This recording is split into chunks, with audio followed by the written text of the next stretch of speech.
الحمدللہ وحدہ والصلاة والسلام علی من لا نبی بعدہ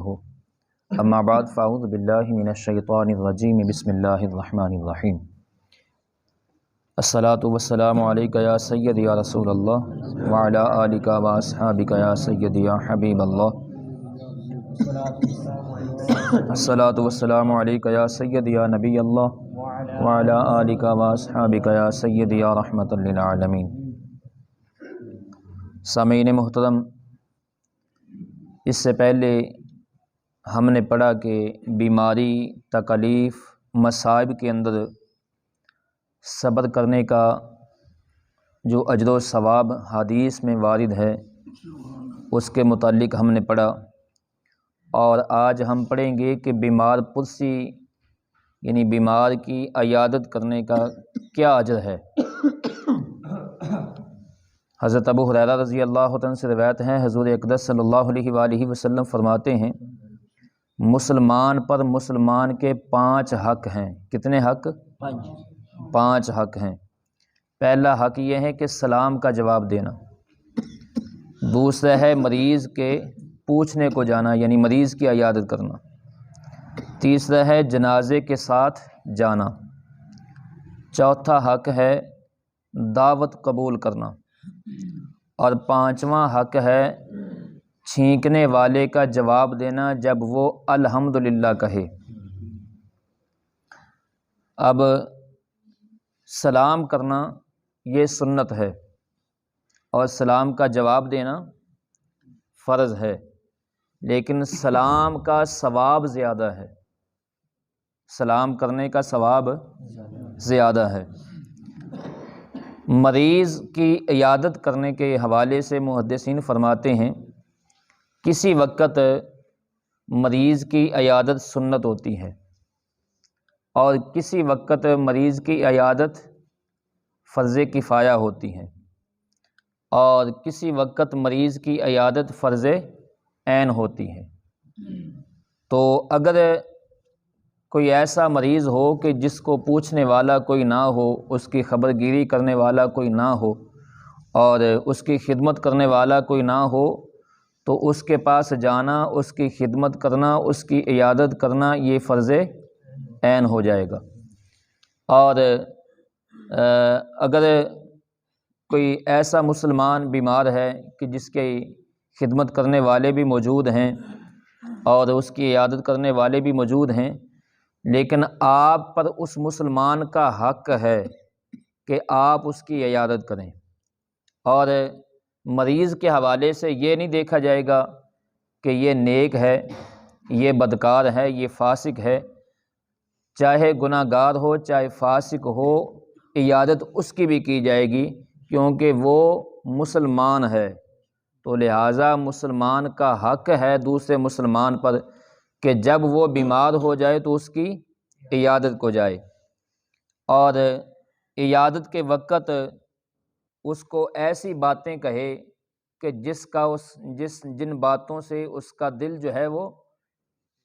خوش ہو جائے، ایسی باتیں جا کر نہ کی جائیں کہ جس سے مریض زیادہ پریشان ہو۔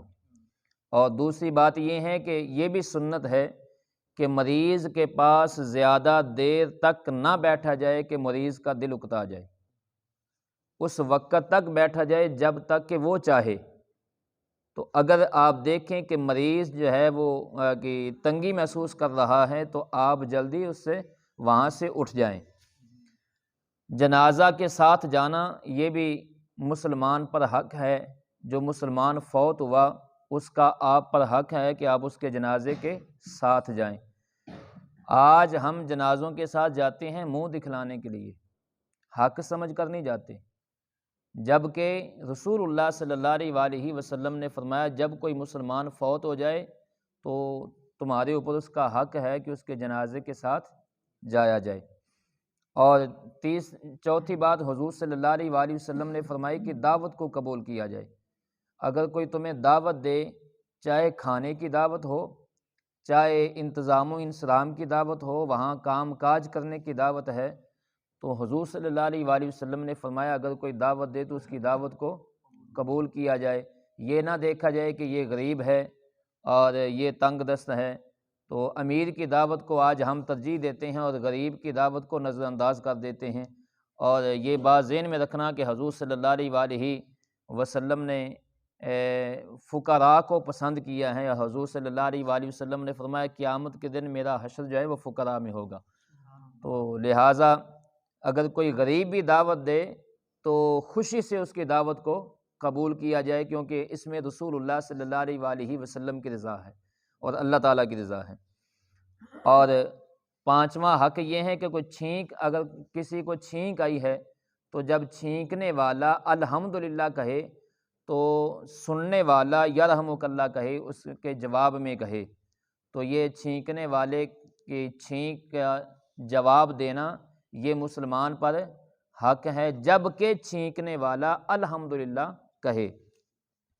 برا بن عازب رضی اللہ تعالیٰ عنہ کہتے ہیں کہ ہمیں 7 باتوں کا حضور صلی اللہ علیہ وآلہ وسلم نے حکم فرمایا۔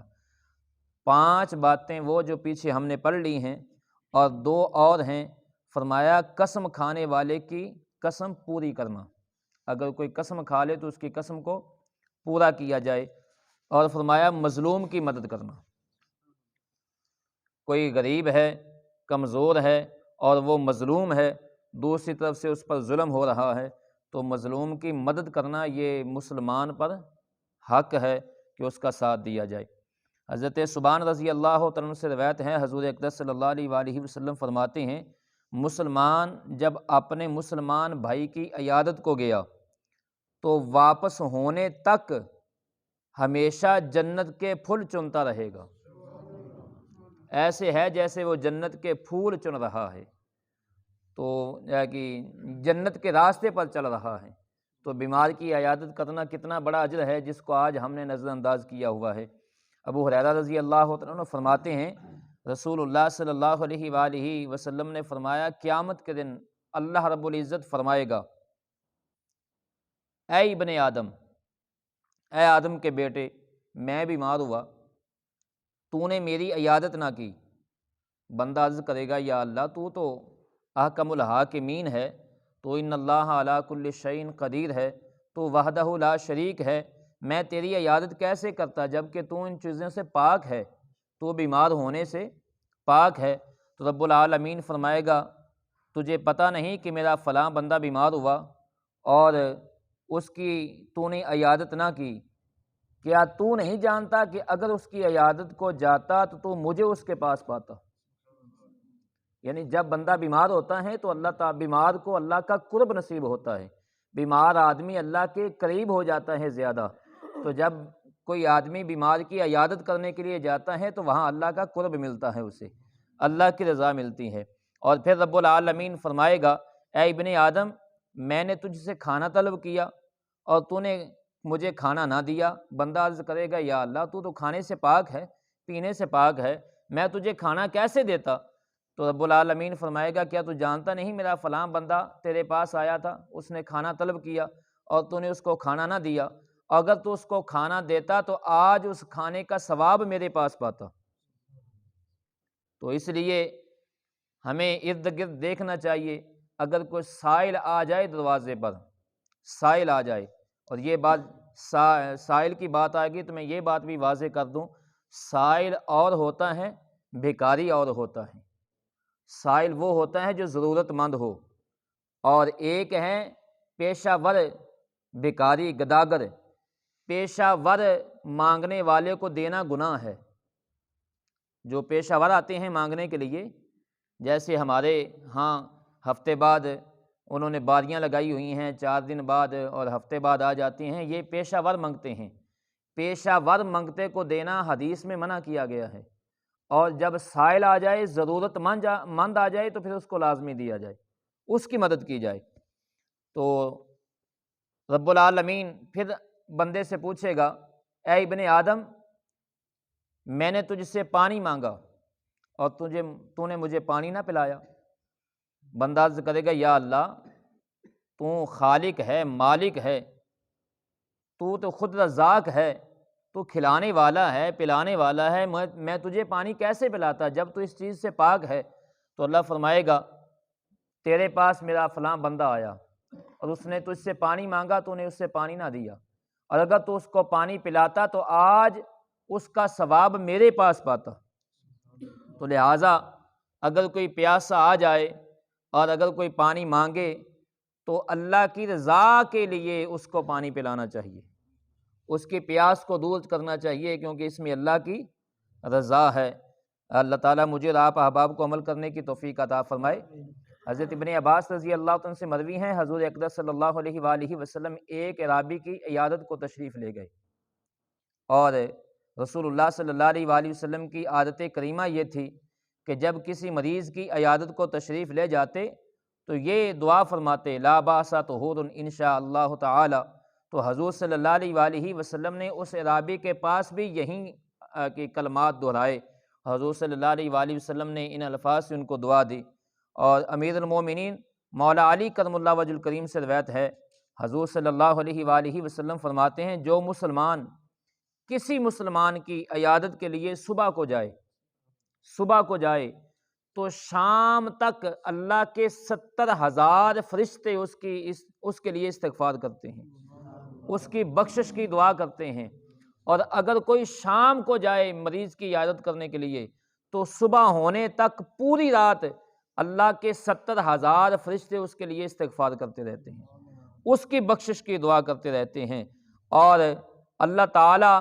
اس کے لیے جنت میں ایک باغ بنائے گا،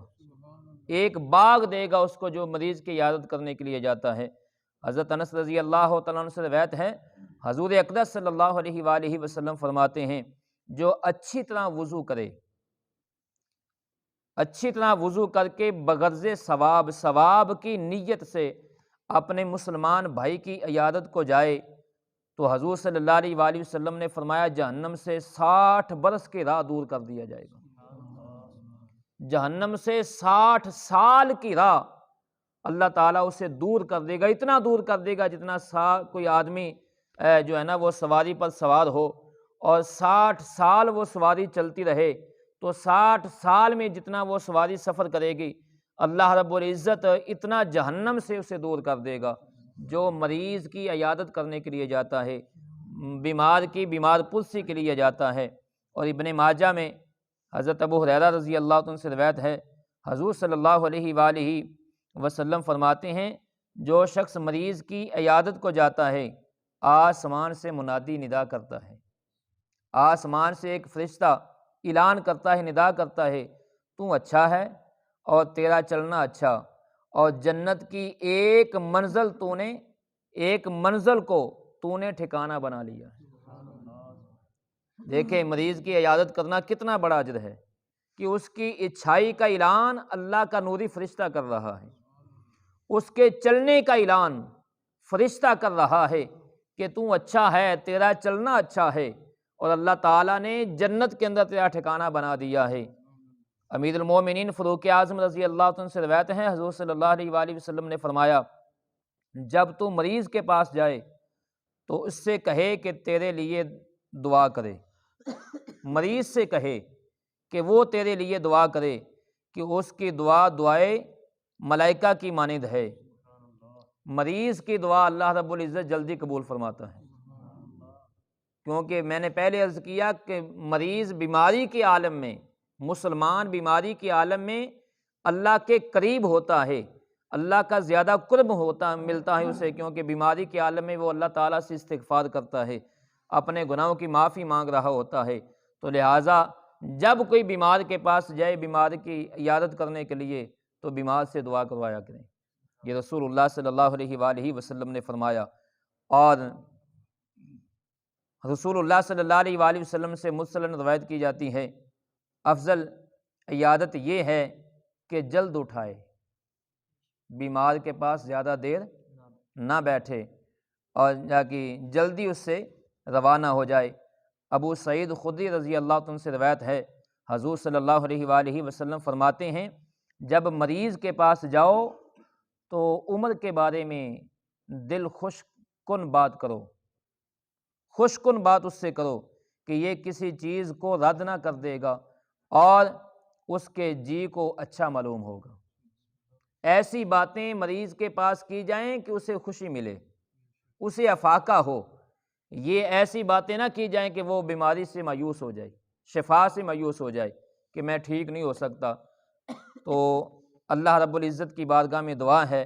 اللہ تعالیٰ مجھے اور آپ سب احباب کو عمل کرنے کی توفیق عطا فرمائے، رسول اللہ صلی اللہ علیہ وآلہ وسلم کے طریقے پر عمل کرنے کی توفیق عطا فرمائے، آمین۔ وما علیہ الا البلاغ۔